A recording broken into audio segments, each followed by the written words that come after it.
The story begins with Harry's mother asking her to buy scallions for cod soup. Harry, busy playing on her phone, initially refuses, saying it's not her responsibility and someone else should go. Her mother insists, reminding Harry that Haru has just returned from military service and must be tired, so she should help out this time. Harry reluctantly agrees, but still grumbles about always being the one asked to do errands. Her mother also reminds her to buy the scallion from the supermarket, not the convenience store, because they're cheaper there. Later, while walking home with the scallions, Harry mutters to herself, resentful that her family always uses Haru's military service as an excuse to favor him. She recalls how, during childhood, Haru always received attention while she was often ignored. Now, nothing has changed. Haru is successful in medical school, while she's unemployed and feels left out. Harry feels dejected, deciding it's pointless to dwell on these things and that she should just hurry home. As she crosses the street, Harry is suddenly hit by a car and dies. However, it doesn't end there. Harry hears a voice say, "You were born healthy. That's wonderful." Confused, Harry wonders where she is, as she clearly remembers dying. She feels warm, as if wrapped in a blanket, and realizes she has been reborn. Harry wriggles within the blanket. Someone nearby says, "His Majesty will be so pleased to hear this news." Harry is startled, wondering if she has been reborn as a princess. Soon, something is placed in her mouth, which she guesses is milk. She feels content and happy. Someone pats her gently, calling her beautiful little princess. Harry becomes incredibly excited, believing she truly has been reborn as a princess and that the His Majesty they speak of must be her father. She is overjoyed, thinking that after a lifetime living in her brother's shadow, she can finally look forward to a happy and glorious new life. She hopes she won't have a brother like Haru in this life, though a sister wouldn't be bad. Filled with curiosity and anticipation, she imagines what her new parents will be like. Someone notices Harry moving and decides to inform His Majesty. Harry is both excited and curious to see what her new family looks like. Soon, the Emperor appears. Despite being reminded of an important meeting, he insists on seeing Eliza's child first. Hearing this, Harry becomes slightly nervous, wondering if Eliza is her mother and why the Emperor sounds so distant. She begins to suspect she isn't a princess after all, perhaps only a duke's daughter, but still hopes to be at least a noble. Mustering her courage, Harry opens her eyes and sees the Emperor and his aide. However, as she looks down at herself, she is shocked to discover she has been reborn as a dog. The Emperor and his aide are equally shocked as they seem to hear the dog say, "Damn it." They try to reassure themselves, suggesting the Emperor must be tired. Harry trembles in despair, realizing her dreams of a glorious aristocratic life are shattered. Meanwhile, the aide sadly explains that her mother died in childbirth, leaving behind only a puppy. He says he will inform the stable master to take good care of her. Hearing that she's to be sent to the stables,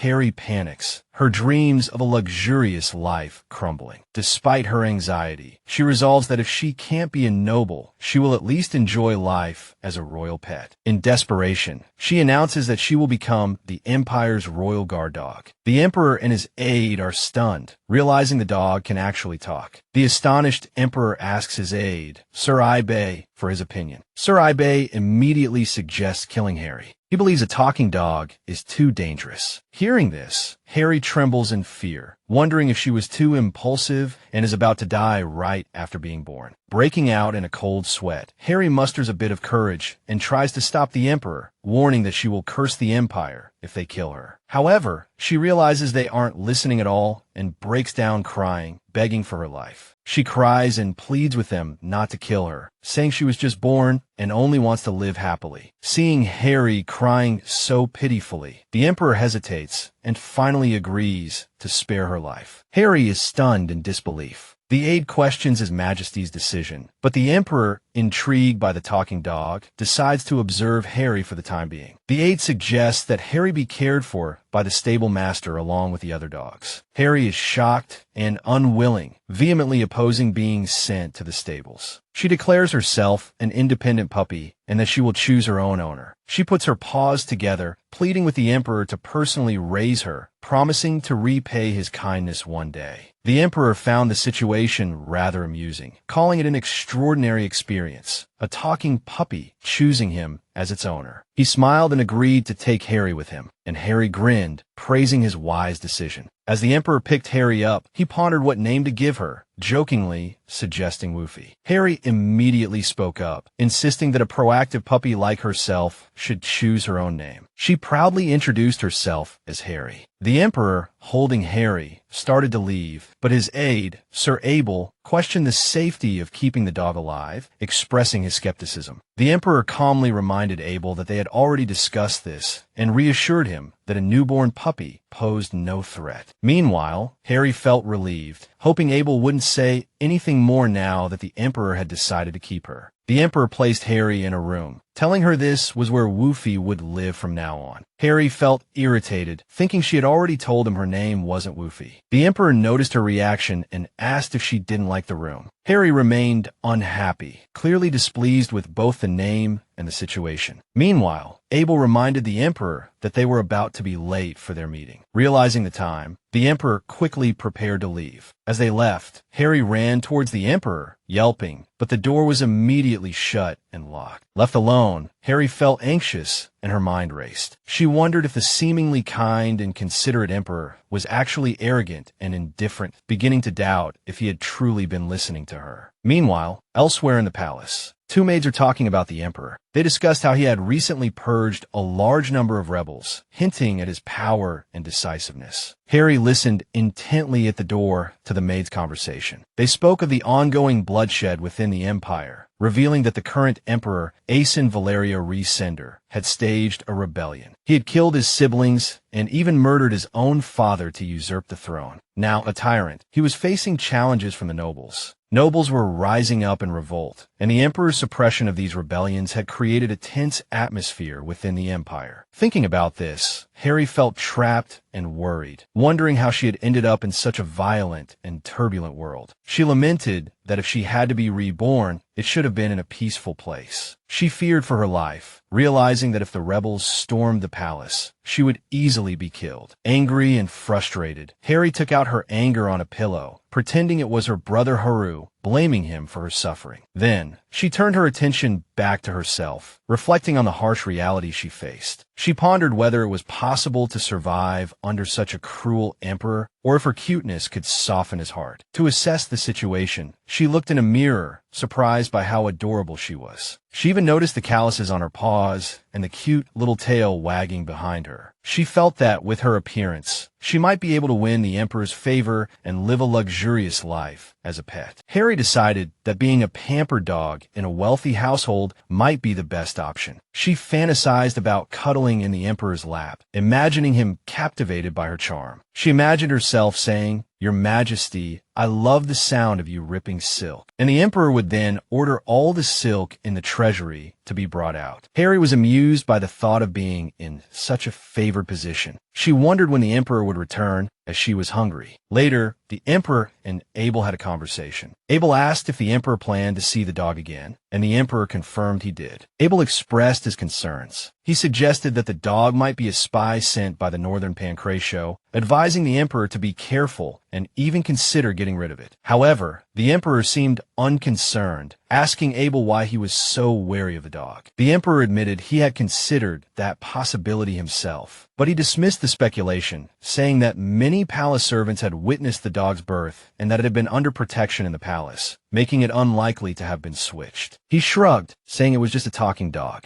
Abel was surprised by the Emperor's lack of caution, questioning why he wasn't more careful. But the Emperor simply hinted that perhaps it was because it was a dog, and a cute one at that. When they arrived at Harry's room, the Emperor called out, "Woofy," and found Harry crying, saying she was hungry. The Emperor comforted her, realizing she hadn't eaten anything. He promised to have food sent over soon. Harry was excited at the thought of delicious food, wondering if the Emperor would call for the chef. She imagined the palace food must be wonderful. Visions of steak and rich soup filled her mind, but her excitement quickly turned to shock when a dog named Bonita walked in. The Emperor explained that Bonita was one of his loyal dogs and revealed that Harry had been drinking Bonita's milk since birth. Harry was shocked and froze, unable to believe what she had just heard. The realization that she had been drinking dog milk filled her with disgust. She immediately vomited, protesting to the Emperor about the indignity of drinking dog milk. Feeling both nauseated and betrayed, she pleaded with him for something else to drink, desperately begging for different food. The Emperor sighed, unsure of how to handle the situation. Bonita, however, wagged her tail happily, a smile on her face. The Emperor ordered Bonita to back away, leaving the dog looking dejected. Seeing Bonita's sad expression, Harry felt a pang of guilt. "Don't look at me like that," she thought. Bonita then left. The Emperor looked at Harry and asked her what she wanted to eat, jokingly suggesting dog food. Harry responded excitedly, insisting on meat, especially steak and grilled chicken. However, the Emperor pointed out that Harry didn't even have teeth yet, implying she couldn't eat those things. Harry thought sadly, "Am I going to starve to death?" The Emperor told her to wait a moment and left the room. Harry wondered if he had gone to get her food, assuming she would have to wait at least 30 minutes. To her surprise, the Emperor returned quickly. He also brought someone with him. Harry was surprised by the Emperor's speed. The Emperor reassured her that food would arrive soon and introduced the person. The person nervously explained that he had come at the Emperor's command and asked what he could do. Harry stared at him, shocked, briefly considering if she should eat him. The Emperor reassured her that the man wasn't for eating and explained that she could regain her strength through divine power. The man, realizing Harry could talk, began to tremble in fear. Although Harry didn't understand what divine power was, she approached him, urging him to feed her so she could fill her stomach. The man used his power to feed her, and Harry immediately felt a warmth spread through her, her hunger vanishing. Harry happily pounced on him, jokingly declaring, "All right, from now on, you're my food." The man became even more frightened, trembling as he introduced himself as Boris. Harry was pleased with his name and introduced herself in return. When Boris mentioned the Emperor calling her Woofy, Harry immediately became displeased and corrected him, stating that she wasn't Woofy. The Emperor watched their interaction, pleased that they seemed to be getting along, thinking their similar ages made them a good match. He then remembered he had official duties to attend to and said he had to go take care of state affairs. Harry enthusiastically agreed, telling him to come back later. The Emperor told Harry and Boris to get along, and Harry, feeling the Emperor's care, happily agreed. She climbed onto Boris's shoulder, mischievously saying she would be quiet. However, Boris was so terrified that he cried and begged the Emperor not to leave him, eventually fainting from fear. Feeling bored and seeing the door open, Harry decided to leave the room. She ran out excitedly, shouting, "Let's go." The maids and other servants were startled. They asked in alarm, "Did that dog just talk?" Harry cheerfully replied, "I'm a talking dog. What are you going to do about it?" The servants fled in terror, calling her a monster. Harry was confused by their fear. She decided to follow them, shouting, "Wait, let's play." The servants screamed and ran away, and Harry, finding it amusing, laughed and thought it was fun. Suddenly, Abel appeared and picked her up. Harry was surprised to be stopped, remembering that Abel was the Emperor's cousin, the head of the Sylvester Dukedom, and the youngest knight commander. Abel sternly asked her what she was doing. Harry impatiently replied that she was just looking around the palace. She demanded he put her down. Abel complied,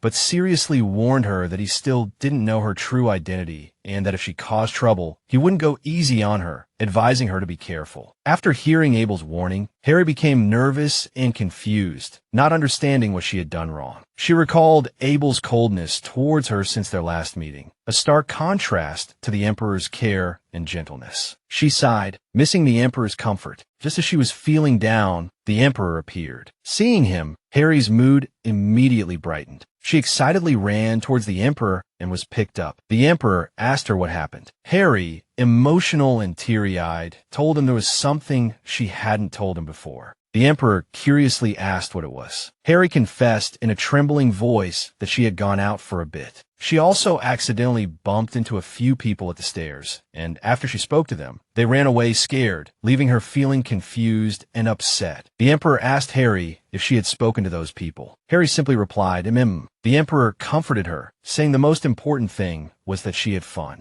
Harry was pleased that the Emperor understood her. She compared his thoughtfulness to Abel's stinginess. Afterwards, the emperor left with Harry. Harry mentioned that Abel had glared at her and treated her with suspicion, almost like she was a dog. The emperor comforted her, saying he would talk to Abel. When Harry asked where they were going, the emperor replied that they were going to his office. Harry suggested that the emperor could send her back to her room, but he insisted she come along. Harry hesitated, feeling that she might be a nuisance. Harry was surprised, wondering if the emperor wanted to show her off. They entered the office, and the aide greeted the emperor. The aide mentioned they had matters to discuss, but seemed puzzled by the emperor bringing a dog. Harry blinked and barked woof. The aide looked uneasy, commenting that the dog seemed strange. Harry ran up to the aide and asked if he had never seen a talking dog before. The aide, shocked, fell back onto the floor. The emperor reassured the aide that while a talking dog was rare, it wasn't a big deal in the imperial family. The aide disagreed, finding it unbelievable. The emperor told the aide that Harry would become very important in the future. Harry protested, saying she wasn't a dog. The aide, bewildered, wondered if he was the only one who didn't understand the situation. Harry told him to just accept it. The aide, stunned, guessed that Harry was the dog Eliza had given birth to. The emperor confirmed this, explaining that when Harry grew up, a talking dog would be a valuable asset in diplomacy. He also planned to formally announce this matter, even though Harry was still young. Hearing this, Harry was delighted, feeling useful for the first time. She recalled her past struggles with job searching and poverty, and now finally felt valuable. Harry excitedly ran towards the emperor, declaring that she would train hard, study diligently, and promote the greatness of the Resendal Empire. She would make this country the coolest in the world. The aide, confused, asked what coolest meant, but was also infected by Harry's enthusiasm. He asked Harry her name, and the emperor replied, woof woof. Harry insisted her name was Harry. The aide, laughing, said that since he was employed by the emperor, he would call her woof woof. Harry angrily threatened the aide, demanding he call her Harry. The aide, teasing her, continued to call her woof woof, finding it amusing. Harry, furious, clung to the aide's leg, insisting her name was Harry, while the aide continued to enjoy himself. Harry clung to the aide's leg, refusing to let go, while the aide continued to tease her and laugh. The emperor watched the scene with amusement. 2 weeks later, two maids were talking about the divine beast announced a few days prior. One of the maids, Jenna, was going to make the emperor's bed and hoped to see the divine beast. The other maid worried if something was wrong with the divine beast, since it had been kept in its room. Jenna explained that it might be because the divine beast was still young and hadn't grown teeth yet. She brought milk, hoping to please the divine beast and have a wish granted. The maids were excited, curious about what the divine beast looked like, and felt it must be mysterious. The two maids excitedly entered Harry's room, wanting to see the divine beast,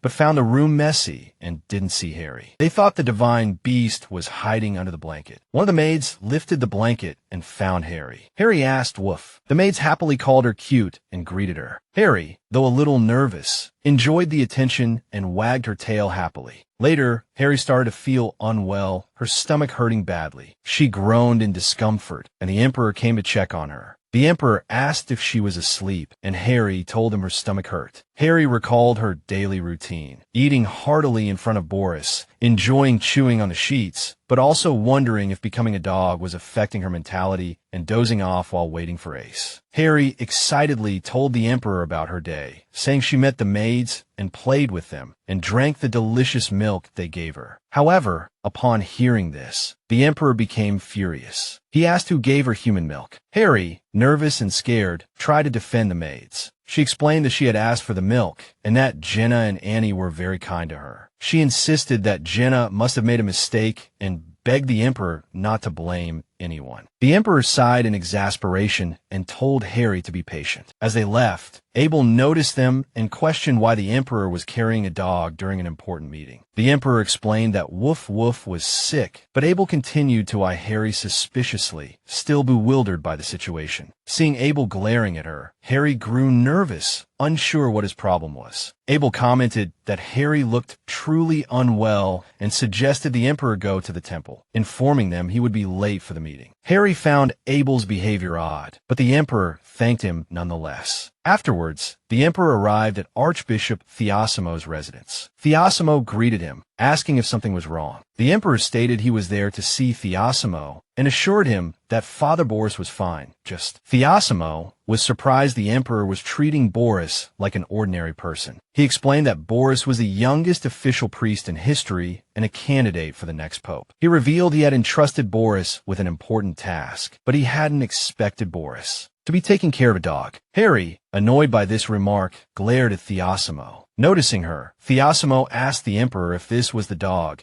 and then began to use his power to heal Harry. He said she should be taken care of properly. As he turned to leave, Harry, shocked by how quickly things were happening, angrily called out to him, complaining about how he could just leave after talking about her behind her back. Theosimo stopped, noticing Harry, and remarked to the emperor that he had heard of talking dogs and found it quite intriguing. The emperor confirmed that the dog indeed spoke, but he denied the rumors about her being the divine beast of the empire and asked for Theosimo's help. The emperor then reflected on his situation, explaining that although he had been the emperor of the Resendal Empire for a year, he still struggled to fully understand his subordinates. Since ascending the throne after the rebellion, many still doubted his authority, and the rebels continued to cause unrest within the empire. The emperor believed the talking dog was an opportunity. If he declared her the divine beast of the empire, he believed it would help solidify his position without much resistance, thus strengthening his rule over the empire. Curious about the dog's true identity, Theosimo asked the emperor for details. The emperor explained that the dog, named Woof Woof, claimed to be the guardian of the empire. Once she grew up, he planned to officially declare her the divine beast. Until then, he requested the temple keep the matter secret. Theosimo agreed to comply with the emperor's request. However, he pointed out that it was unusual for the emperor to come to him personally. Usually, someone would be sent. He wondered if there was another reason behind the emperor's special concern for the dog. The emperor replied with a simple, slightly humorous statement, because the dog was. The next day, Harry walked down the hallway, determined and eager to go outside. She encountered Jenna and Annie, the two maids who immediately noticed her. Jenna asked with concern if Harry was all right, recalling hearing from the head maid that Harry had become very ill after drinking human milk, which dogs shouldn't drink. Harry reassured them, saying her stomach had been a little upset, but she was completely fine now. Jenna was relieved, glad Harry had recovered. Annie, still curious, asked where Harry was going, and Harry excitedly replied that she was going outside. Hearing that Harry was leaving the palace, Jenna offered to escort her. Noticing the buckets nearby, Harry realized the maids were still busy and politely declined, saying she could go alone. As she continued running, Jenna and Annie called out after her, telling her to be careful. Harry excitedly ran towards the exit, thinking about finally leaving the palace, when suddenly she began to float in the air. Harry felt confused and scared. Just then, a girl appeared, looked at Harry, asked if she was the legendary puppy, and greeted her. Harry looked at the girl, stunned by her beauty, and nervously asked who she was. The girl casually replied that Harry was much more mature than she expected. Not like a puppy. Harry asked who she was, and the girl revealed she was a princess. Shocked, Harry asked if she was the emperor's daughter. The princess laughed, picked Harry up, playfully called her a silly and smart dog, and clarified that the emperor was actually her younger brother. Harry, still surprised, exclaimed, "Oh, is that so?" The princess then asked if Harry could stay with her for a while. Harry agreed, still amazed by her beauty. Harry thought about the rumors of the royal family members all having red eyes. The princess and Harry sat in a room, and the princess complimented Harry, saying she was interesting and cute. Harry playfully offered to perform a breakdance. The princess then asked if Harry would like to live with her, promising to treat her well. Harry replied that this was the 374,625th invitation she had received, but she had a mission and couldn't accept. The princess found Harry's eagerness to grow up adorable and playfully threatened to kidnap her. Harry nervously insisted she couldn't be taken away. The princess, still mischievous, offered Harry a bigger, more luxurious room, trying to persuade her to stay. She continued to coax Harry with various tempting offers, starting with a more luxurious room. But Harry quickly refused, insisting her current room was perfectly fine. The princess then offered her premium pet food. Harry wasn't interested, admitting she didn't like pet food. After being questioned by the princess, Harry revealed that she used to be human, so she couldn't stomach such things. The princess still persistent, realized that no matter how much she tried to persuade Harry, she insisted on staying put. Harry teasingly asked the princess if she liked her that much, and the princess admitted it, saying she was cute and that she would visit often, hoping to change Harry's mind. Harry responded indifferently, saying it was up to the princess whether she visited or not, but she asked for the princess's name. The princess introduced herself as Brillia, though she thought the name was a bit old-fashioned. Harry complimented her on the beautiful name and jokingly suggested they trade names. Princess Brillia continued to tease Harry, calling her Woof Woof Princess. This made Harry a little unhappy. Harry corrected her, saying her name was Harry and that she thought it was a beautiful name, but everyone called her Woof Woof because of the Emperor. Brillia was amused by her annoyance and promised to relay the message to Eisen, then prepared to leave. However, when Harry pointed out that the door was in the opposite direction, Brillia revealed she was a mage and vanished. Leaving magically, she left Harry stunned. Harry was shocked by the princess's sudden disappearance, marveling at Brillia's abilities. Initially surprised that Brillia didn't have the royal red eyes, she now envied her, thinking that Brillia was not only a princess, a beautiful woman, but also a mage, like she was living a charmed life. She wished she could have been born into such a life. Meanwhile, Brillia thought about Harry and decided to tell Rinnerio about the talking dog. Abel reported to the Emperor that Princess Brillia requested an audience. The Emperor agreed and went with Abel, who wished him a successful meeting. Brillia bowed deeply when she saw the Emperor, respectfully addressing him as the most esteemed son of the Empire. The Emperor was surprised by her sudden formality and asked why she was being so polite. Brillia playfully replied that she was just trying to flatter him. The Emperor sensed something was amiss and asked her directly if she had caused any trouble again. Brillia laughed excitedly, saying she hadn't caused any trouble, but had a request she hoped the Emperor would agree to immediately. The Emperor insisted on hearing the request first. Brillia reluctantly mentioned Harry's name, and the Emperor's expression immediately changed, flatly refusing her. Brillia asked, disgruntled, if he had refused simply because he guessed what she was going to say. The Emperor admitted he knew she wanted to take Harry away. Seeing the Emperor's unusually firm stance, Brillia realized Eisen wasn't as lenient as she thought. The Emperor firmly told Brillia that she couldn't take Woof Woof. Brillia accepted this easily, thinking to herself that the Emperor really cared about Harry, and joked that it was because he loved her so much. She recalled Harry's surprise when she learned she was a princess, and how she had asked if she was the Emperor's daughter, which Brillia found particularly endearing. The Emperor also admitted that Harry was cute. Brillia said she would visit Harry again, but reminded herself that wasn't why she came. She turned the conversation to the real matter at hand, Duke Miles. She told the Emperor that Duke Miles had recently been secretly mobilizing troops. Brillia said that although she had already noticed this, she was sure Emperor Eisen knew as well. The Emperor confirmed this. Brillia criticized Duke Miles, thinking his desire for the throne was foolish. Even if his father hadn't died, the throne didn't belong to him. She bitterly recalled that after she gave up the throne, Eisen naturally became the first in line. She lamented that if it weren't for what happened back then, Eisen wouldn't have the reputation of a tyrant, and she bore some responsibility for that. Finally, Brillia mentioned rumors that Duke Miles might be plotting something in the Goban region. The Emperor was surprised, saying this was the first he'd heard of it. Brillia was glad she could deliver the news in time. Recognizing the gravity of the situation in the Goban region, the Emperor stated he would contact the core families to handle the matter and expressed his gratitude to Brillia. Brillia casually replied that it was no big deal. Meanwhile, the Emperor thought to himself that once the rebellion subsided, he planned to officially declare Harry a divine beast. That night, after returning to the palace, the Emperor couldn't help but think of Harry. He went to check Harry's room, only to find her absent. He asked the maid about Harry's whereabouts, and she informed him that Harry, after meeting with Princess Brillia, had said she was going for a walk outside the main hall. Other than that, the maid said there was nothing unusual, except that Harry seemed very happy and ran off so quickly that she couldn't hear the details. The Emperor comforted the maid, wondering if he should go and fetch Harry himself. Just then, a guard rushed in to report an emergency. The 3 guards stationed at the north gate were found. The Emperor urgently asked the guard if the palace defenses had been breached. The guard regretfully confirmed that they had. The Emperor was astonished, as the palace was protected by a triple barrier. He listened as the guard explained that they were still searching for the perpetrators, but they hadn't been found yet. Also, the guards near the detached palace had been killed, indicating the enemies were still nearby. Alarmed, the emperor immediately thought of Harry, who had just been outside the detached palace. He met with the other guards and quickly issued orders to deploy defenses near the main gate and intercept any fleeing enemies, focusing the search on the side walls of the fortress. The enemy might be hiding in the shadows. He also ordered the knights to gather around the main hall. The guards immediately dispersed to carry out his commands. Meanwhile, the emperor worried that the timing of the assassin's appearance coincided with Harry's outing and pondered whether to send someone specifically to look for her. At that moment, Abel arrived, calling out to the emperor. The scene shifted to Harry, who was happily strolling outside, humming a song about various Carmen dishes and drooling as she fantasized about the food. She nibbled on leaves as she walked, suddenly realizing she was lost and sensing the atmosphere around her grow eerie. Suddenly, an assassin with a bloodstained sword pressed the blade against her neck. The assassin mockingly called her a little dog. Meanwhile, inside the palace, Abel asked the emperor what had happened. The emperor told him that Harry had left the palace. Shocked, Abel immediately decided to dispatch some knights to search for her. The emperor worried that the rumors about Harry being a divine beast had leaked out of the palace. Although it hadn't been officially announced, many people within the palace knew. He feared that with Duke Miles' suspicious movements, the enemy might have already realized Harry's true identity. Seeing the emperor so anxious, Abel struggled to understand why the emperor was so worried about a dog. But to reassure him,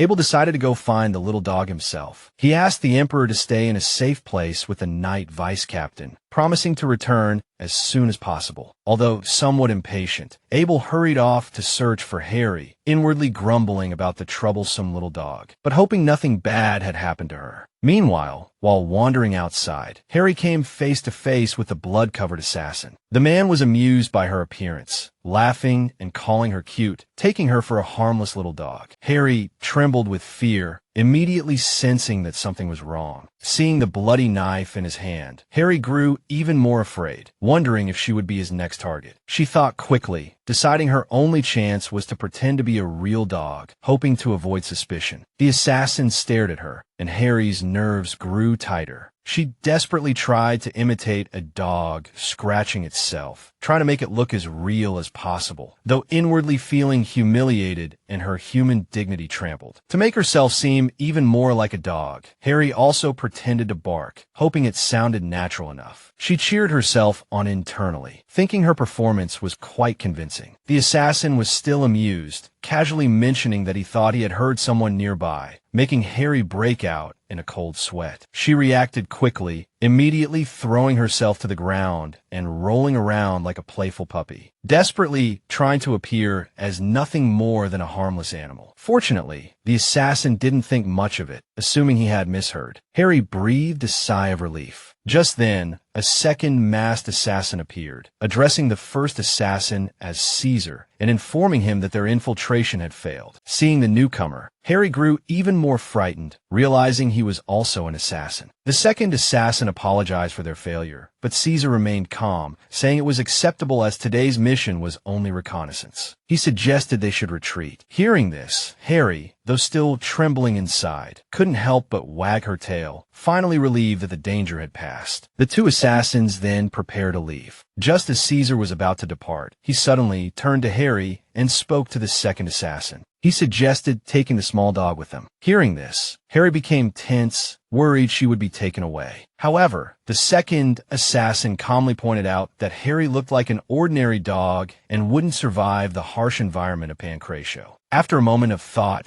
Caesar agreed, deciding it was better to leave the dog for now, as he planned to occupy this place himself one day. The two assassins opened a portal with magic and disappeared into it, leaving Harry alone. Harry sighed in relief, her heart still pounding. She thought back to how close she had been to danger. If the masked assassin hadn't intervened, she might have been taken away by extremely dangerous people. Still shaken, she began to ponder the mysterious identities of Caesar and the two assassins. One of their voices sounded particularly familiar. Just then, Abel arrived at Harry's location. Seeing her safe and sound, Abel appeared very angry and scolded her sharply. Upon seeing Abel, Harry immediately barked his name happily. Abel thought breathlessly about how far this troublesome dog had run. Harry, oblivious to his displeasure, excitedly jumped on Abel, asking if he was worried about her. Abel retorted angrily, asking who would worry about a mutt like her, but Harry playfully accepted his words anyway. Abel sighed and told Harry how worried the Emperor had been looking for her. Harry was surprised. She hadn't expected the Emperor to care about her. The scene then shifted to the annex, where Harry was now standing nervously before the Emperor. The Emperor glared, and under his sharp gaze, Harry broke out in a cold sweat, realizing she might be in serious trouble. As soon as the Emperor saw Harry, he immediately asked Abel where he had found the dog. Abel respectfully replied that she had been found wandering outside the castle. Hearing this, Harry suddenly realized she must look very dirty and became nervous, unsure why they were so concerned with her appearance. The Emperor then sternly declared that Harry must have a bath first. Abel agreed and offered to instruct the steward to prepare the bath water. Shocked, Harry panicked inwardly, protesting that she was perfectly capable of bathing herself. However, the Emperor was unmoved, questioning whether a dog like her had ever had a proper bath and how she could possibly wash herself clean. In her desperation, Harry tried to hide under the bed, insisting that she knew how to bathe instinctively and, as an adult female dog, was very particular about bathing. The Emperor remained firm, gently pulling Harry out from under the bed and comforting her, saying that he had even bathed her mother, Eliza, implying he knew how to care for her. Embarrassed and annoyed, Harry immediately retorted loudly that Eliza was not her mother. Harry's reaction clearly hurt the Emperor. He paused, sadly saying that such words would hurt Eliza's feelings. Harry felt like she was being treated like a rebellious puppy. The Emperor led her towards the bathroom, determined to give her a proper bath himself. Panicked, Harry wondered how to distract the Emperor, desperately trying to avoid the bath. Suddenly, she remembered the assassins and quickly tried to change the subject. She told the Emperor that she had something important to report, saying she had seen suspicious people in the garden. But the Emperor calmly dismissed her concerns, saying that the matter could be discussed later. The most important thing now was to give her a bath. No matter how hard Harry tried to persuade him, he remained unmoved. Finally, the Emperor bathed Harry himself. Harry sat in the bathtub, looking reluctant, clearly disliking the process. After the Emperor went to change his clothes, Abel began to dry Harry with a towel. As he dried her, he teased her, asking why she was making such a sour face. Tears welled up in Harry's eyes, feeling that another part of her human dignity had been stripped away. She felt it was unfair that she had been forced to take a bath, and no one listened when she tried to warn them about the assassins. Abel calmly explained that there was already a plan in place. He suspected the intruders were assassins from Pancratio, there only for reconnaissance today. He warned Harry not to wander off again, or she would only be throwing her life away. Looking at Abel, Harry wondered if he actually cared about her. She noticed Abel's ears were red, realizing he was actually quite awkward, his face betraying his true feelings despite his words. When Abel caught Harry smirking, she feigned innocence and denied everything. Finally, he told her she was now clean and fluffy, adding that he had already called for Boris. Boris then used his divine power to suppress Harry's hunger. Although her appetite had diminished, Harry still felt an emptiness inside. Despite having dreamt of sausages, beef, and other delicacies, she felt a little disappointed. Boris excused himself and left rather hurriedly. The Emperor, noticing Harry's downcast expression, asked if she was still hungry. Abel offered to call Boris back, but Harry insisted she wasn't hungry and asked if she could just watch them eat. She figured if she couldn't eat, at least she could feast her eyes on the food. She promised to sit quietly and not cause any trouble. Abel objected, questioning whether a dog should be allowed in the dining hall. Harry desperately tried to persuade them, putting on an innocent, adorable expression to sway the Emperor. The Emperor didn't agree immediately. Harry then put on an even more naive expression, which finally softened his heart. He agreed to let her stay for a while, much to Harry's delight and Abel's apparent annoyance. Later, in the dining hall, Princess Brillia was already there. Brillia greeted Harry warmly, explaining that she had stayed at the palace because the food was too delicious to leave. Harry was amazed by the table full of royal cuisine, especially the rich chocolate cake, her favorite dessert in her past life. She felt a pang of regret, lamenting her inability as a dog to enjoy human delicacies, especially chocolate. She yearned to eat and drink freely and experience everything like a human. Suddenly remembering that Princess Brillia was a magician, Harry asked, full of hope, if Brillia could turn her into a human. Harry reflected on her peculiar situation, wondering why she had been reincarnated as a dog.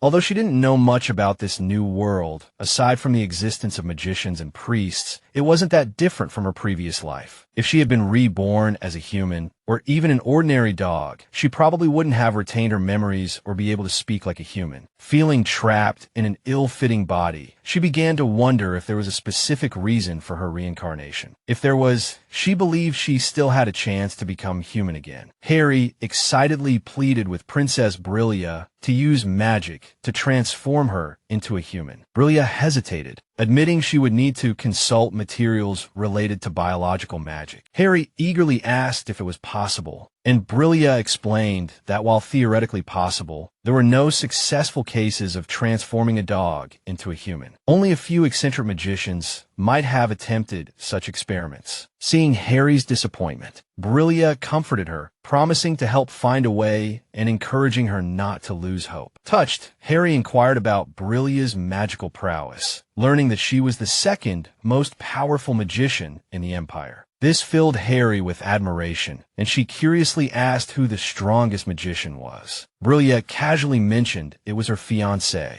Harry was surprised to discover that Brillia not only had a fiancé, but that he was also the Empire's most powerful magician. Brillia mentioned that Leora, who specialized in biological magic, might know how to turn a dog into a human. However, she explained that Leora was currently at the Sun Tower and difficult to reach, but promised to contact him as soon as possible. Harry curiously asked what the Sun Tower was, and a slightly surprised Brillia explained that it was a famous and beautiful tower near Pancratio. Learning that there were several towers, Harry was shocked, realizing how little she knew about the world outside the palace. This made her determined to learn more about the world she now lived in. Later, while walking with the Emperor, he casually asked Harry if she had enjoyed her sightseeing. Harry seized the opportunity to make a request. She wanted to learn more about the world. When Harry mentioned wanting to learn more about the world, the Emperor seemed puzzled. Harry explained that although she was now called a divine beast, her only noteworthy ability was speaking. The Emperor reassured her that being able to talk was already quite remarkable for a dog. But Harry countered that while people found it novel now, they would eventually take it for granted. She worried that if she remained ignorant, she would be looked down upon. Harry confessed that she felt ashamed not even knowing the names of some of the towers. It was ridiculous for a divine beast to be so clueless about the country. Overwhelmed with emotion, she confessed that what truly embarrassed her was her ignorance as a human. However, when the Emperor noticed Harry using the word human, she quickly tried to cover it up, awkwardly explaining that she meant a super intelligent dog. The Emperor knelt down and patted Harry gently, expressing his appreciation for her insight. He acknowledged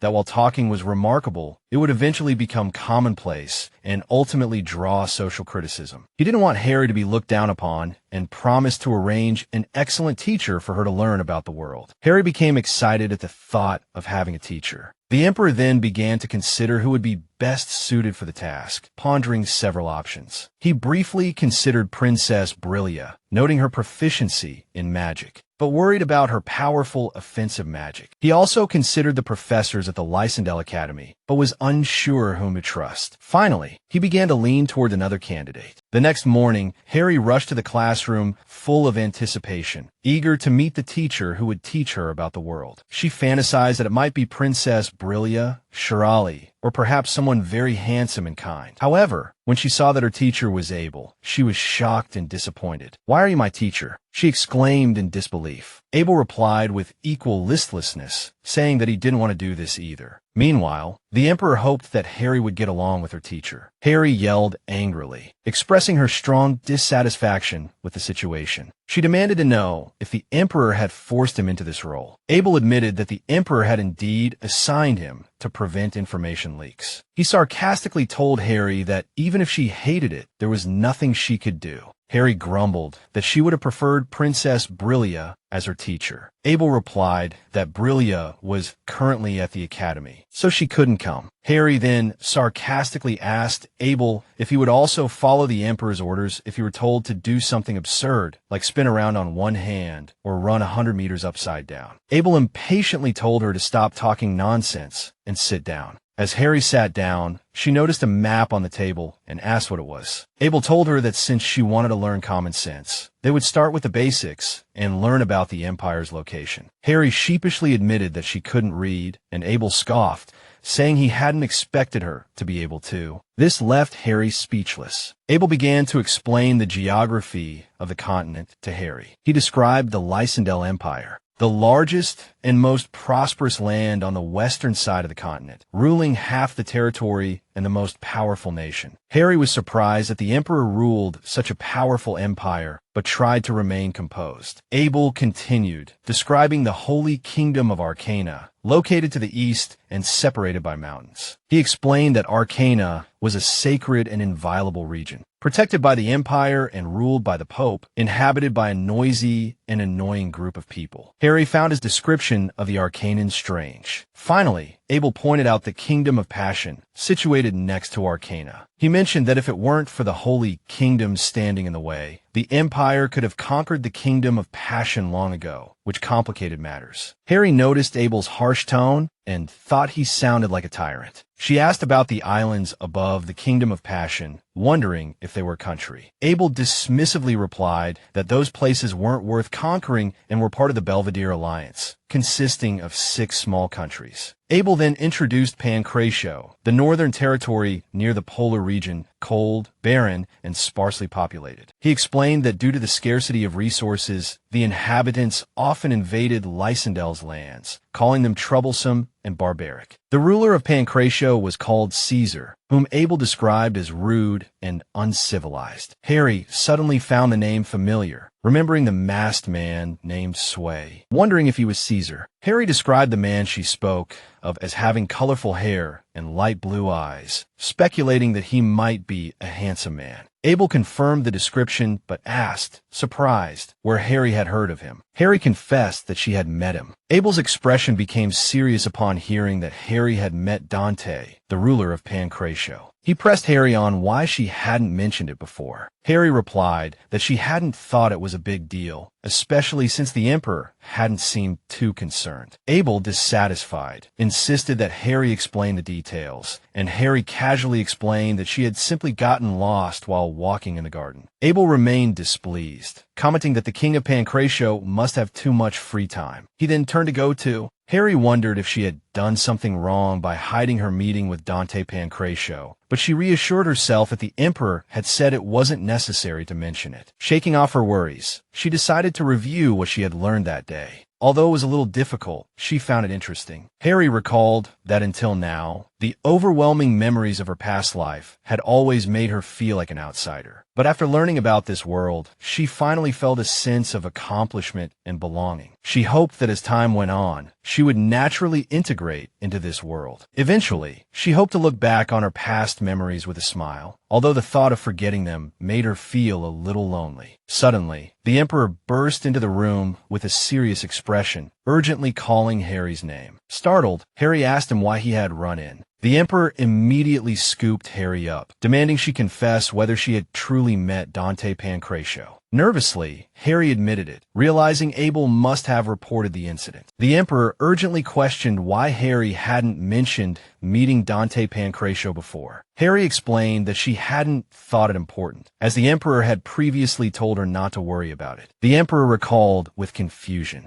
that Harry had mentioned encountering an assassin before her bath, and realized the mud on her fur had been real. Harry reassured him that she was fine, even extending a soft paw to prove she was unharmed. Relieved, the Emperor told Harry that, although it sounded harsh, it would be safer for her to stay within the palace as much as possible. Harry asked if it was because of the man named Caesar she had met, but the Emperor simply told her not to worry. Harry told the Emperor that she had pretended to be an ordinary dog when she met the stranger. The Emperor looked at her skeptically, making Harry feel frustrated. She protested loudly, saying his face clearly showed distrust, and insisted her acting had been superb, completely fooling the man. The Emperor casually agreed, but then added that it was difficult to call Harry an ordinary dog, which annoyed her further. Harry pouted, saying that while she knew she was special and unusual, her performance had been truly excellent. She complained that, frustratingly, she couldn't even prove it. The Emperor thought for a moment, then suggested she bark like a normal dog to prove it. Harry hesitated, feeling a little embarrassed. But when the Emperor jokingly threatened to call Abel, she quickly decided to do it herself. A little nervous, Harry tried to imitate a normal dog's bark. She sniffed lightly at first, making a small whimpering sound, then barked louder and louder. After barking for a while, she was panting. Just then, Syl, hearing the strange noise, entered the room and asked, puzzled, where the sound was coming from. He also mentioned that the Emperor had suddenly run out of meeting. Syl guessed that a drunkard must have broken in, as it was impossible for an outsider to enter the heavily guarded palace. But he said he would still check if any knights were slacking off. Syl left, muttering about who was making noise in broad daylight. The Emperor looked at Harry and gently advised her not to be too outrageous. That evening, several maids brought a stack of documents for the Emperor to work on. Harry sat comfortably on the Emperor's lap, watching him review the documents, thinking he looked handsome when he was focused on his work. She also wondered if the Emperor was working in his bedroom because of her. Harry felt a sense of warmth and soon dozed off on his lap. The next morning, she woke up, stretched, and realized it was the first time she had spent the night in the Emperor's room. Deciding not to linger, she left the room and entered the hallway. She looked around, a little lost, trying to find her way. Just then, she heard hushed voices nearby and caught a snippet of conversation that piqued her interest. Harry wandered down the hallway, quietly hiding to eavesdrop on two men whispering. They revealed that the rebels had finally begun to move and mentioned that Duke Miles, who was thought to be dead, was actually still alive, having survived the previous chaos. Harry listened nervously as they discussed how Duke Miles had even made contact with the North, not through the capital, but by sea, contacting someone named Haribaldo. Hearing about the Kraken and dangerous sea routes left Harry even more confused and uneasy, as she didn't fully understand what they were talking about. Trying to piece together the clues, she felt certain that Duke Miles was planning a rebellion. Meanwhile, the two men expressed their concern that while the Empire seemed calm recently, there might soon be great upheaval. Harry began to panic, afraid that the peaceful world she had gained after being reborn would be disrupted, and prayed desperately that nothing bad would happen. Just then, she felt someone standing behind her, making her break out in a cold sweat, worried that she had been discovered by the suspicious men. But as she turned, she saw it was Abel. He casually scooped her up, scolding her for being late and mischievous. Harry felt instantly relieved. Harry excitedly threw herself at Abel's face, overjoyed that it was him. Although Abel usually annoyed her, she was genuinely grateful to see him now. Startled, Abel yelled for her to get off, bewildered by her sudden burst of affection. Later, Harry sat in the classroom. Abel sternly told her to sit properly, and she obediently complied. He explained that today's lesson on monsters would use a children's book suitable for Harry. Harry felt both curious and apprehensive. Harry asked if monsters really existed. Abel explained that monsters were evil creatures, varying in size. Some smaller monsters appeared in forests and occasionally wandered into cities. Although the guards usually dealt with them quickly, there were also medium-sized monsters in the remote mountains, which were far more dangerous. He warned that encountering a medium-sized monster could be fatal without combat skills, so it was best to run away. However, Abel then nonchalantly added that it had nothing to do with him, which Harry found irritating. Looking at the book, Harry felt a shiver run down her spine. She wondered if it was a fairy tale, nervously asking if the monsters in the book were as big as trees. Abel corrected her, saying that those were actually large monsters as big as castles. He explained that large monsters had only been recorded 20 times so far, rarely appearing in the deep mountains, and then attacking cities, destroying entire territories. Harry screamed at the image of such destruction, realizing that such monsters could appear in cities. Abel comforted her, saying that no large monsters had appeared in the last 50 years, but then he teased her, saying that it was still possible. This plunged Harry back into fear, imagining herself being instantly crushed by a castle-sized monster. Just then, a knight approached Abel, informing him that the deputy commander was looking for him. As Abel prepared to leave, he teased Harry about being scared, abruptly ending the lesson. Harry fumed. Later, still angry with Abel for scaring her, Harry walked down the hallway. She bumped into Jenna, a maid, who greeted her warmly and played with her for a bit, asking where she had been. Harry excitedly replied that she was on her way to see the Emperor. Jenna looked around, making sure no one was listening, then leaned in and whispered that the Emperor was actually a scary person, never smiling or friendly, and dangerous if angered. Jenna stopped mid-sentence, but added that thankfully, the Emperor was gentle with Harry. Harry thought to herself that the Emperor she knew wasn't scary at all, completely different from Jenna's description. Soon, she arrived at the Emperor's room and called out to see if he was there. Seeing her, the Emperor reminded her that she should be in class. Harry explained that Abel had left due to some business, so the lesson ended early. The Emperor smiled and knelt down, asking her what she had learned today. Harry immediately ran and jumped into his arms, trembling as she explained that she had learned about the terrifying monster, Orman, and that if the monster appeared, she would surely be eaten in one bite. The Emperor chuckled gently and comforted her, saying that Abel had forgotten to tell her something important. The palace was protected by a barrier, and monsters couldn't get in. Hearing this, Harry puffed out her cheeks, annoyed that Abel had scared her for nothing. The Emperor, smiling, suggested that if she was so scared, she could stay in his room from now on. Harry's face flushed crimson, flustered by the sudden invitation. Harry, her face bright red, jumped out of the Emperor's arms and yelled, asking why he was taking his clothes off. The Emperor calmly explained that he was just changing clothes and asked her to wait a moment. Harry awkwardly squeezed her eyes shut, thinking that even if she was just a dog, this was too casual. The Emperor, noticing her strange reaction, curiously asked why she was acting like that. Harry stammered, saying it was nothing. The Emperor smiled, picked Harry up, and gently placed her on the bed, mentioning that Brillia had wanted to arrange a nice room for her. Harry said that Brillia had indeed offered, but she had refused because she didn't need such a large room. Hearing this, the Emperor patted Harry and suggested she stay in his room from now on. Harry, surprised and embarrassed, stammered her objections, worried about troubling His Majesty. She added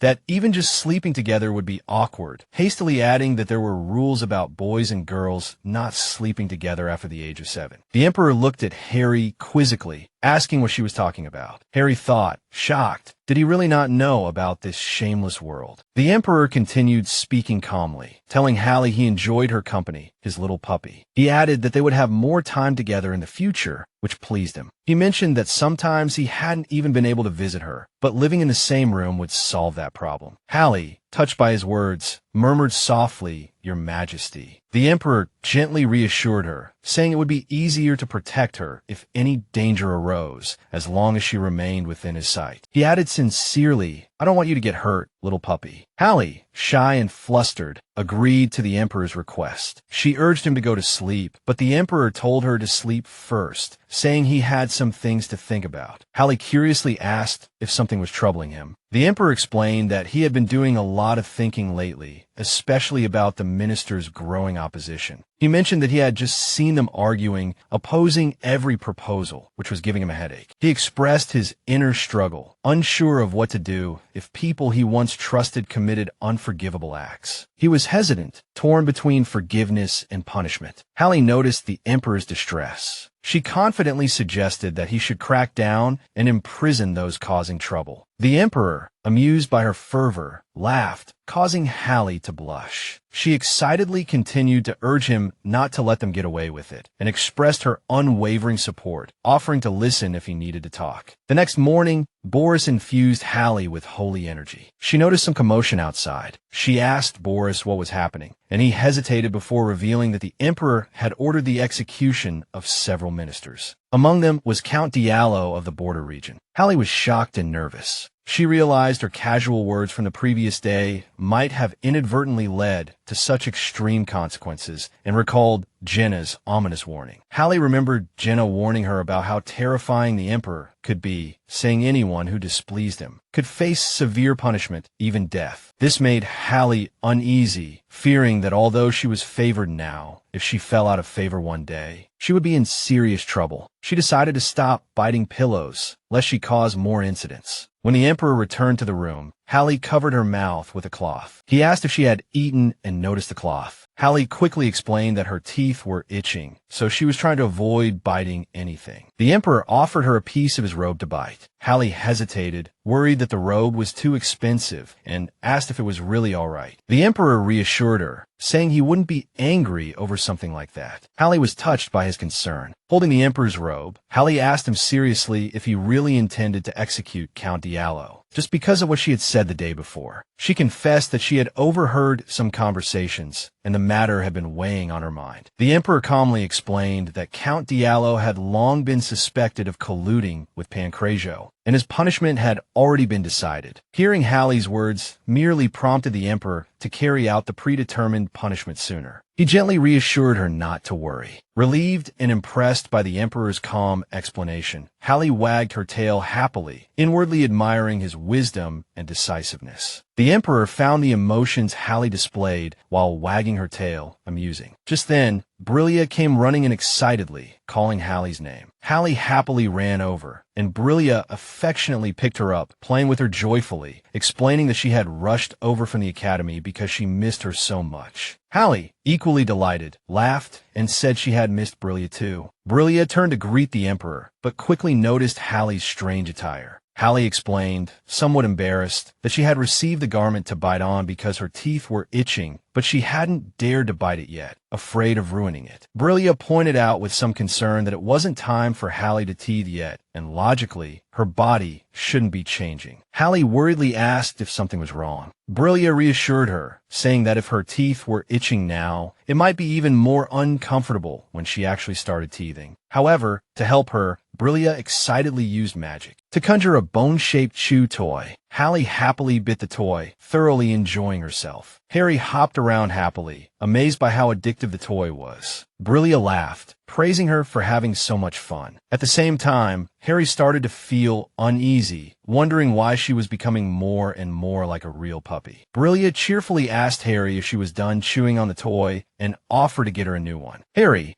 a little embarrassed, quickly declined. Brillia then suggested a short trip outside the palace. Harry perked up an ear excitedly, but then hesitated, mentioning that Abel had warned her about bad omens outside the palace. Brillia dismissed her concern, explaining that a mage from the continent was stationed nearby and could handle any problems. Harry still seemed unsure, pointing out that His Majesty might not approve. Brillia turned to the Emperor, assuring him that she would protect Harry and that they would only be gone for a short while. Harry, full of anticipation, climbed onto Brillia's shoulder, pleading with her to stay close. The two looked at the Emperor expectantly. He sighed and finally agreed. He told them to come back early. Brillia happily prepared Harry, then used magic to open a portal, transporting them directly to the marketplace. Harry marveled at the instantaneous travel and praised Brillia's magic. However, her excitement quickly faded, and her face turned pale as she vomited from the teleportation. Seeing Harry's ill appearance, Brillia rushed to her side, worriedly asking if she was all right. She apologized, saying she hadn't realized Harry would get motion sickness from teleporting. As Harry slowly recovered, she noticed that Brillia's clothes had changed. Brillia explained that she had used magic to change her outfit so they wouldn't attract attention. Harry reminded herself that although Brillia was kind, she was still a princess. Feeling much better, Harry excitedly agreed to continue exploring the marketplace. They explored the bustling market, Harry filled with curiosity and wonder. Experiencing the world outside the palace thrilled her. When she saw a butcher shop,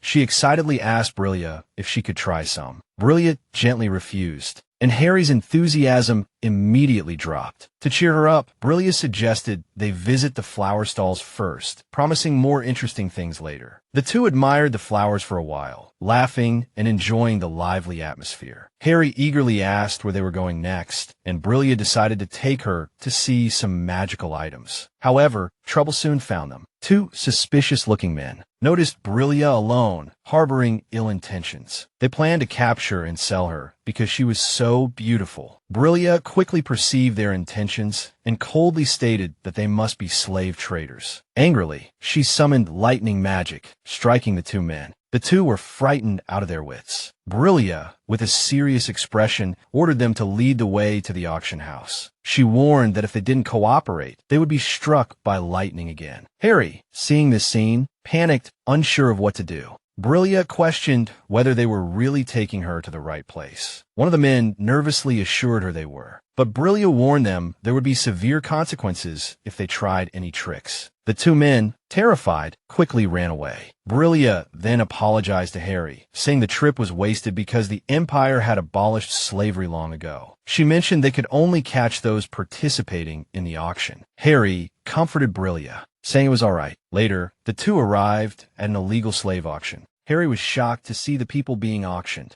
Brillia, furious at the auction and its participants, led the way forward. Suddenly, Brillia and Harry were pushed onto the auction stage, their clothes disheveled. Harry was confused and worried, not understanding why Brillia would go onto the auction stage. The auctioneer then introduced the next item, calling it top-quality merchandise. The participants, unable to see the item's face, were suspicious and demanded she raise her head. Brillia complied, revealing her face. She asked the crowd if they were enjoying the auction, then used magic to intimidate and subdue the participants. After recognizing her, the scene descended into chaos, with participants fleeing in all directions, but Brillia used magic to stop them all. This caused even more chaos. Harry realized Brillia intended to capture them all at once. Brillia's magic shattered the entire building, knocking everyone unconscious. Then she ordered the auctioneer to tie up everyone who had been captured, and the auctioneer immediately obeyed. Brillia turned to comfort the freed slaves, telling them they were safe, and promising that the guards would soon take them home. One of the rescued girls thanked Brillia, and Brillia comforted her and took her to safety. After the guards arrived, the captain asked what had happened. Brillia responded sarcastically, asking how they knew it was her. The captain pointed out that only she would summon lightning in the city center. Brillia clarified that she hadn't caused chaos this time, but had merely intervened in a slave auction taking place inside the building. The captain, shocked, questioned the slave auction. Brillia ordered the guards to take away everyone involved. The slave traders pleaded desperately, but Brillia coldly stated they would receive no mercy. The captured traders were taken away. The townspeople looked on in confusion, unsure of what had transpired. Harry noticed a familiar figure in the crowd. Looking closer, she wondered if it was her brother, Joharu.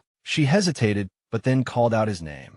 The person turned around. Harry's heart pounded. She believed it was him. Later, back at the palace, Brillia noticed Harry was still preoccupied and asked with concern if she was all right. The Emperor also inquired about Harry's well-being. Brillia explained that Harry might be feeling unwell due to the teleportation magic used earlier. Harry vaguely agreed, but her mind was elsewhere. In her memory, Harry chased after the person she thought was Joharu. She tried to keep up but was too late, stopping in an empty alley. Disappointed, she wondered if Joharu had truly been reincarnated into this world, or if it was just a hallucination brought on by loneliness. The Emperor and Brillia arrived, snapping Harry out of a reverie. Brillia, noticing Harry's distraction, asked with concern if she was all right. The Emperor asked if she was still feeling unwell. Harry insisted she wasn't sick, just a little tired. The Emperor jokingly asked Harry if she wanted a dog treat, saying he had prepared some, knowing she liked them. Brillia tried to comfort Harry, offering her a hug. Harry, touched, felt happy with her current life and didn't want to be bothered by any more hallucinations. She smiled happily. The next morning, Harry arrived at the training grounds, only to find it empty. Angrily, she wondered if she had been tricked. The more she thought about it, the angrier she became, rolling around on the ground. Suddenly, Caesar Dante appeared, greeting her. He acknowledged that this was their second meeting. Harry trembled, recognizing him, filled with fear. Caesar sat down beside her, commenting that she seemed to be avoiding him today. A nervous Harry tried to compose herself, but Caesar continued, saying he'd heard that a divine beast had appeared in Lysandel, a white dog. Hearing the word dog, Harry's fear intensified.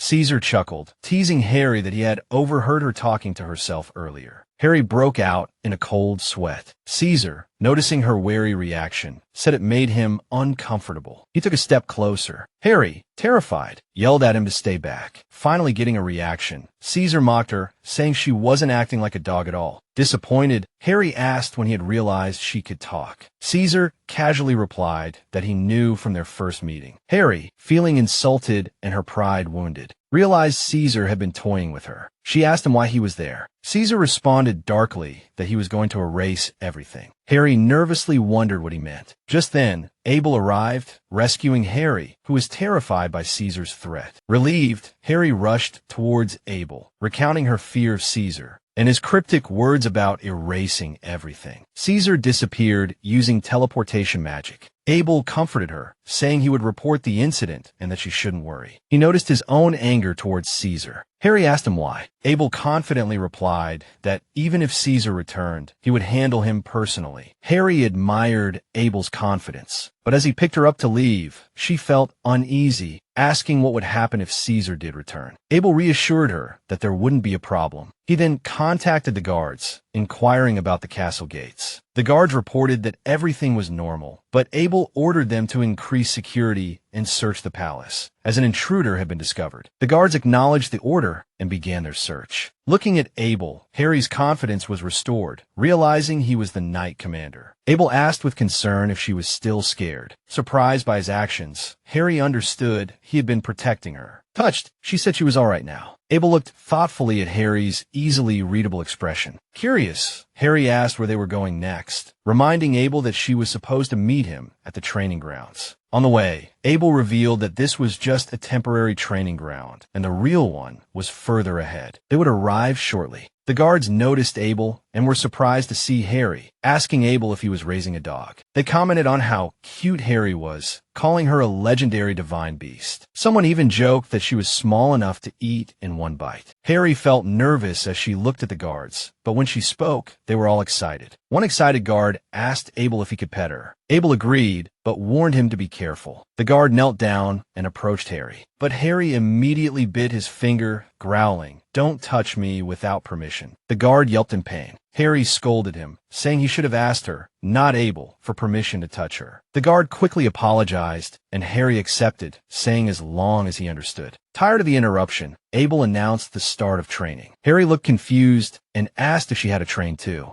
Abel reminded her that she was the one who wanted to become a proper royal. Looking at her current state, he pointed at her and said she was small and weak. Harry was stunned into silence. Abel pointed out her small size. Harry panicked slightly, arguing that she hadn't grown up yet. But Abel said she hadn't grown in weeks, and this was probably her final size. He emphasized that Harry must train at least to become a little stronger, starting with 20 laps around the training ground. Harry was shocked and anxious, thinking 20 laps were impossible for her. Abel reassured her, saying running would improve her stamina and other important abilities. Despite doubting her ability to do it, Harry tried to bargain, asking to run only 1 lap. But Abel insisted on 5 laps, and Harry continued to bargain. Finally, they settled on 3 laps. Abel agreed and told her to start today. Harry was relieved, thinking 3 laps were manageable. She excitedly started running, thinking she could handle at least 3, and ran with all her might. But before long, Harry was exhausted. She persevered, the guards cheering her on, yelling that she was almost there. Harry, trembling all over, finally reached Abel and told him she had finished. Abel praised her persistence as Harry, drenched in sweat, struggled to catch her breath. Abel suddenly picked her up, saying it was time for studying, reminding her that training and studying were 2 different things. Harry panicked, loudly protesting that she didn't want to study, but Abel ignored her complaints. That evening, exhausted and feeling wronged, Harry ran to the Emperor's room. She angrily complained about Abel's actions, feeling mistreated, and cried into the Emperor's arms, asking him to punish Abel. Because Abel made her run 3 laps and forced her to study, saying it was bullying. The Emperor gently comforted Harry, explaining that Abel didn't mean to bully her, but was probably just worried she would get into trouble. Harry paused to think. Harry doubted Abel's gentleness, thinking that although he had comforted her before, he wasn't very friendly when Caesar appeared. Suddenly, she remembered something important, Dante Pancratio, and quickly told the Emperor. She said she met him at the training grounds today. The Emperor calmly replied that Abel had already reported it. Harry, still trembling, mentioned a man named Caesar, worried that they had met twice and might meet again. The Emperor's expression turned serious, and he coldly said that if Caesar appeared again, he would kill him. Harry was startled by the Emperor's frightening demeanor and hesitantly called out to him. The Emperor's mood instantly shifted, and he gently smiled at Harry, asking what was wrong. Surprised, Harry quickly said nothing. The Emperor then asked what Caesar had said. Harry explained that Caesar knew she could talk from the start and threatened to wipe out the place, then left. After listening, the Emperor patted Harry casually, saying that although it was all nonsense, what he wanted most was to lock her in his bedroom and protect her. Harry felt a little embarrassed, thinking being locked up was too much, like bullying. The Emperor sternly told Harry to stay away from Caesar and to tell him immediately if she encountered him again. Harry, relieved, smiled and agreed, but hesitantly asked what if the Emperor was in a meeting. The Emperor gently reassured her, saying she could come to him anytime. He affectionately patted Harry, saying she was the only exception. Touched, Harry promised to report immediately if Caesar reappeared. The Emperor then asked if the training was too hard, suggesting that if she didn't want to continue, she could tell Abel not to force her. Harry, ecstatic, asked the Emperor if it was true. He confirmed it, adding that he would take full responsibility. Harry, still slightly doubtful, asked again. The Emperor reassured her once more. However, as Harry thought it over, a pang of guilt struck her. She recalled how Abel must have specifically arranged the time for her, and how the knights had cheered her on. Determined not to break her promise again, she firmly declared that she would train every day from now on. The Emperor was surprised by her sudden resolve. He praised Harry for making a great decision. The next day, Abel was on his way to the training grounds, wondering if Harry would show up. He assumed she might have given up, still unsure of what was going on. However, upon arrival, he was surprised to see Harry running laps. Seeing him, Harry excitedly shouted that she only had 2 laps left. Abel corrected her, saying she only had 1 left. Happy and motivated, Harry praised Abel, calling him the best. She was proud of herself for training hard and eating on time. She also noted that although she was 4 months old, she hadn't changed much. After training, Harry thought about getting some fruit from the dining hall, as it had been a while. As she was heading there, she suddenly heard a familiar voice excitedly call out to her. She stopped and turned to see Brillia running towards her. Both were overjoyed to see each other again, but there was a man standing next to Brillia whom Harry didn't recognize. Curious, Harry asked who he was. Brillia introduced him as Nikian, her classmate from the Magic Tower. Nikian expressed his desire to study Harry. Harry immediately panicked, terrified, thinking he was going to dissect her. Frightened, she tried to run away, yelling that he was crazy. But Nikian quickly caught her, shocked by Harry's misunderstanding. Harry accused Nikian of wanting to dissect her. He quickly denied it, confused as to how she could have misunderstood. Harry explained that whenever she heard the word study, she assumed it meant something terrible. Nikian, shocked, insisted that he didn't mean it that way at all, and that even if he did, Brillia would never allow it. Brillia also firmly stated that she would never let anyone hurt Harry. Touched, Harry thought Brillia was the best. Nikian still wanted to defend himself, but Brillia comforted Harry, saying she didn't have to agree if she didn't want to. She added that she was also curious about why Harry wasn't growing. She thought it would be good to find out the reason. Encouraged, Harry admitted she was a little curious too. Brillia, delighted, immediately suggested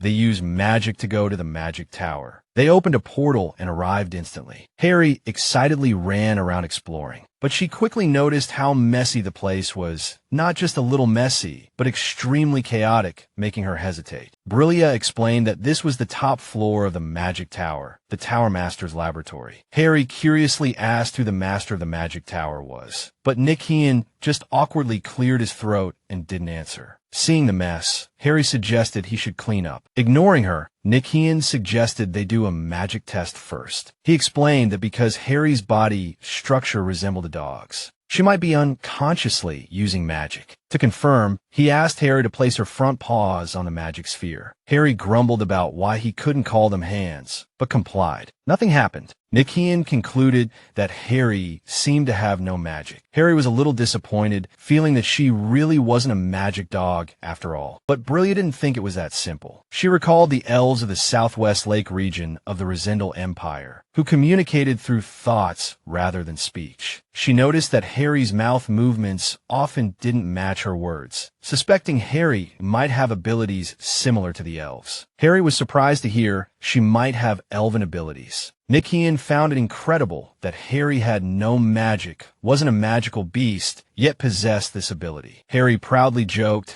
that she must be special, asking if that meant she could become human. Nikian, remembering her wish, took out a potion and handed it to her. Harry looked at it curiously as he explained it was a potion made based on research into turning inanimate objects into living beings, adjusted for Harry. Although hesitant because of the potion's appearance, Harry listened to Nishan's explanation. He warned her that the path to becoming human would be fraught with danger and trials, and that she must be prepared. Though hesitant, Harry listened intently to Nishan's warning. She understood that to become human, she would have to face many difficult trials and challenges. Despite her nervousness and the absolute certainty that Nikian was a mad scientist, Harry remembered her intense desire to become human. She summoned her courage, licked the potion, and began to drink. After forcing down the strange concoction, Harry vomited from the disgusting taste. She asked if she had become human yet. Brillia sadly informed her that she looked the same. Furious, Harry turned to Nikian and yelled at him for tricking her. Later, Brillia and Harry left the magic tower together. They walked towards the palace. To cheer Harry up, Brillia suggested they visit the village market first. Still sulking, Harry demanded some delicious food as compensation. Brillia agreed and pointed to some fresh strawberries nearby. Just then, an explosion erupted behind them. People around them began screaming and scattering. Brillia, shocked, wondered what had caused the explosion. Amidst the chaos, Harry saw a familiar figure. She recognized Joharu and immediately chased after him. Certain it wasn't a hallucination, but the real Joharu, Harry desperately pursued the mysterious figure. She bit his clothes with her mouth, trying to confirm his identity. At that moment, an ominous monster suddenly appeared, startling Harry. In her panic, the man used magic to protect her and defeat the monster. Stunned by his power, Harry wondered if Joharu was really a magician. Before she could say anything, Brillia jumped in and repelled another approaching monster. The man and Brillia exchanged a brief glance. The scene quickly shifted back to the palace. At the palace gates, the guards told Brillia she couldn't enter because the emperor was in an important diplomatic meeting. Harry protested indignantly, thinking it unfair to deny the princess entry. However, Brillia calmly stated that she would enter as the deputy tower master of the Central Magic Tower and reassured Harry they were dealing with more important matters. Meanwhile, at the Emperor's meeting, a man named Grimm questioned the Emperor's decision, believing it a waste of resources to send troops after a mid-sized ominous monster that had only harmed a few people before fleeing. The Emperor sternly retorted that if Grimm wished, he could let the monster eat him, silencing him. Just then, Brillia entered, mentioning the incident in the square and offering herself as a key witness. Harry stood beside her, glaring angrily at Grimm. Grimm protested that even a princess shouldn't interrupt an important state meeting, but the Emperor calmly stated that the deputy tower master of the Magic Tower had the right to participate. Brillia explained that the flying ominous monster appeared near DRE Square, close to the Central Magic Tower. Abel acknowledged her report, thanking Brillia for personally handling the ominous monster, a task that should have fallen to the security forces. However, Sayre mentioned that the area around the square had been burned to ashes. Brillia immediately clarified that although the square was burned, it wasn't her doing. Harry firmly supported her, adding that the explosion occurred before the ominous monster appeared, and that while Brillia was a bit mischievous, she would never use magic carelessly. Touched by Harry's defense, Brillia smiled gently. Sayre sincerely apologized to the princess. Abel remarked that the appearance of the mid-sized ominous monster immediately after the explosion was highly suspicious, as if someone had deliberately caused it all. Brillia agreed with this speculation, revealing that after investigating the magical traces at the explosion site, she found evidence of deliberate use of explosive magic. She had even identified the suspect, the magician who was beside Harry, but vanished as soon as Brillia noticed him. Harry was still angry, inwardly cursing Joharu for disappearing without a trace. The Emperor asked with concern if Harry was injured. Harry immediately assured him that she was fine. Despite this, Abel pointed out that the explosion had caused considerable damage to the Empire, and he would order the security forces to find and arrest the perpetrator. Harry thought that if Abel could catch Joharu, it would mean she wouldn't have to do anything to resolve the issue. She thought this was fine, as she had many questions for him. Joharu had caused her a lot of trouble, and now he was a magician. Once he was caught, she planned to ask him how to become human again. She even wondered if she was the only one who had been resurrected as a dog. Harry fantasized about making Joharu his Majesty's pet, eagerly anticipating the moment he was caught, and she could, with his Majesty's support, finally get her revenge. Dot and thoroughly tease him. The Emperor, with a serious tone, ordered Joharu's immediate imprisonment and severe punishment upon capture. Harry asked nervously, shocked, what exactly severe punishment meant. The Emperor explained that acts of terror that disrupted the Empire were grave offenses, and the punishment for such crimes was execution. Harry was once again disturbed by the thought of execution, feeling extremely uneasy. Later, as the Emperor walked alongside Harry, he noticed her distraction and asked with concern if something was troubling her. Harry felt conflicted, deeply distressed by the possibility of Joharu's execution. Although she resented him, she never wanted him dead. Her inner monologue revealed that Joharu had been her brother when she was human, but she couldn't bring herself to reveal this truth. Seeing the situation spiraling out of control, the rumors of the holy beast and the surrounding chaos made her increasingly panicked, desperate to prevent Joharu's execution. She nervously confessed to the Emperor that Joharu had once saved her, implying he might not be the culprit. The Emperor, understanding her worry, agreed to have Abel investigate Joharu's motives and character. Relieved, Harry thanked the Emperor, a flicker of hope igniting within her. Perhaps Joharu wasn't the villain she initially believed him to be. She also felt a surge of confidence, having been given the chance to potentially change Joharu's fate.